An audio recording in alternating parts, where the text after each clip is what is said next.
Okay, 3.4 satellite and space stations. So when you have a satellite is orbiting the Earth, right? So this is a satellite orbiting the Earth. Of course, it's moving in a circular path.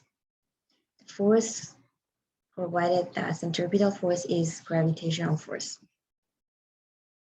The total force is going to be m v2 over r. Is MAC, is the centripetal acceleration. The only force that exists there is going to be gravitational force, which is for instead of force, you put G m of satellite and of the Earth r power 2. So this provides the centripetal force. You can rearrange it for velocity. You know the mass of satellite and mass of satellite cancel. The velocity is going to be G m of the Earth divided by r. R is distance of the satellite to the center of the Earth. As you see, this velocity that this satellite is gaining is not dependent on the mass of the satellite. It depends on the mass of the Earth and the distance you put this satellite. So further you put, the R will be greater, V would be smaller. So further it is, the satellite moving with the lower speed. Closer it is, the satellite is moving with higher speed. So this is the question. The Hubble Space Telescope follow circle over an average altitude of 598 kilometers above the surface. So this is above the surface. If you want to find the distance of that to the center, you have to add the radius of the Earth to this. So you see here the radius, the Earth is 6.38 multiplied by 10 power 6. Plus that altitude give you the distance of that to the center of the Earth. So this is circular orbit. Average altitude is given. Okay, determine the speed needed to maintain. So we got that equation before. So it just depends on the mass and the R and the G constant. G constant we know. Mass of the Earth we know, and R the distance we just calculated. Here you do that, you find the speed of the satellite. Okay, there's a part B. What is the orbital period of the Earth? So since we have a velocity, you know that this equation, V is equal to 2 pi r divided by the period. So you can rearrange it for periods. Period is 2 pi r divided by velocity. Also, we got it in previous step, and r is the distance between the satellite and the center of the Earth. We got it. Just to give you the orbit in terms of the hour. The period, yeah, period. So you can do question number 1 and 2 here. Page 147. So apparent way and artificial gravity. So just imagine you're sitting on a scale on an elevator that is not moving. So you know total force is equal to ma, right? Since you're not moving, so acceleration of the system is 0. So total force is 0. So here is f of n. And here is f of g. F of n is what you feel. Okay. So two forces. So f of n is positive minus f of g is equal to 0. Total force is equal to 0. Therefore, in this case, f of n is going to be f of g. And you know, f of g is always mg. So this is the first graph that is not moving. But let's say you imagine you are in an elevator, but this time elevator is moving, right? This is generally, I say this is your elevator moving with acceleration. We have some acceleration. Could be move up, move down, anything could happen, right? You know, again, total force is equal to ma, but this time we have actual acceleration. Also, here is f of n, And here is f of g. F of g here is mn. Total force, I have f of n to be positive minus, so this is m of g, minus m of g equal to m of n. Therefore, f of n is equal to ma plus mg. I can factor m. It's going to be a plus g. But this is a general equation when your elevator is moving. So I just write that there. F of n is equal to m a plus g. Okay, so these are the situation. Let's say the elevator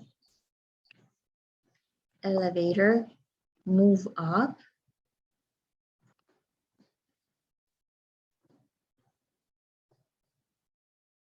Speed up.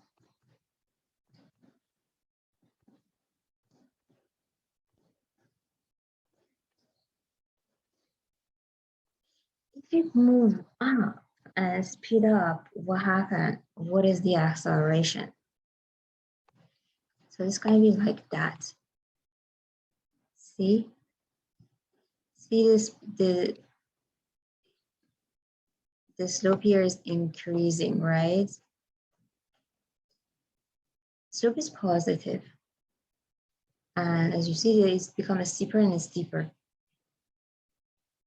This is concave up. When it's concave up, the acceleration is positive. When the acceleration is positive, g is added to the a, so this number will be, of course, bigger than g. The whole things will be bigger than mg, right? Your fn in this situation gonna be bigger than mg. If this is bigger than the mg, you feel heavier. Imagine you're in an elevator is moving up, you feel a force pushing you down, you feel heavier, right? That's why. The first case. Second case, now elevator move up, but slow down.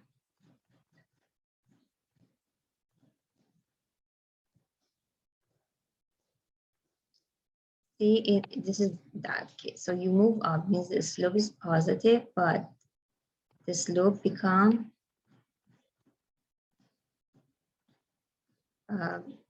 lower and it's kind of a stop here. Slope is like 0. Because concavity is down, so acceleration is negative.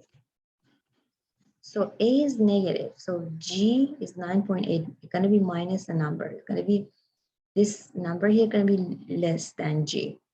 That's why the whole thing going to be less than mg. So Fn in this case going to be less than mg. If it's less than mg, you feel lighter. You might have experienced that in the elevator. So the third case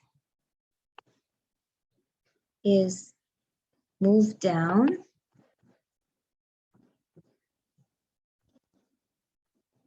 Speed up.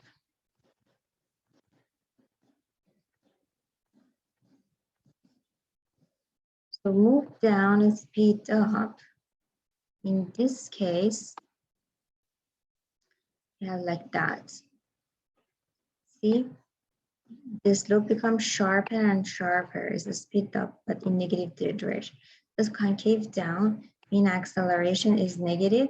The same way we can say acceleration negative, the Fn gonna be less than mg, and you feel lighter. You feel lighter, okay? And the fourth case is you move down.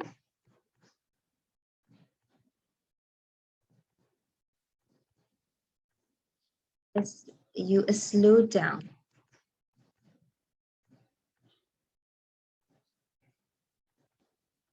So the picture of that is this. You're here and then it's like that. You see the slow instantaneous rate of change here is 0. you have a very sharp slow here. It becomes less steep and less steep. Here is 0. This is concave up. So acceleration here is positive. It's like this case when acceleration is positive, your force of normal is going to be greater than mg. Means you feel heavier again in this situation.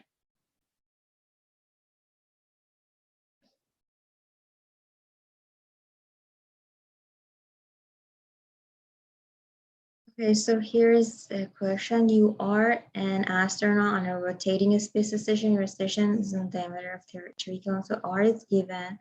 Diameter, so this is diameter divided by 2 would be your R. Draw a system, your body in the standing interior surface of the station. Determine speed you need to have if your parent wave is to be equal in magnitude in earth-bound weight. Okay. So FPT diagram, if you want to do, you're here in a rotating system, you're there. The only force is going to be your rotating ones, right? The centripetal force. As you see, is here.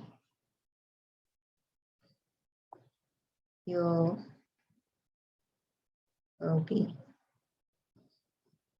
f of n, right?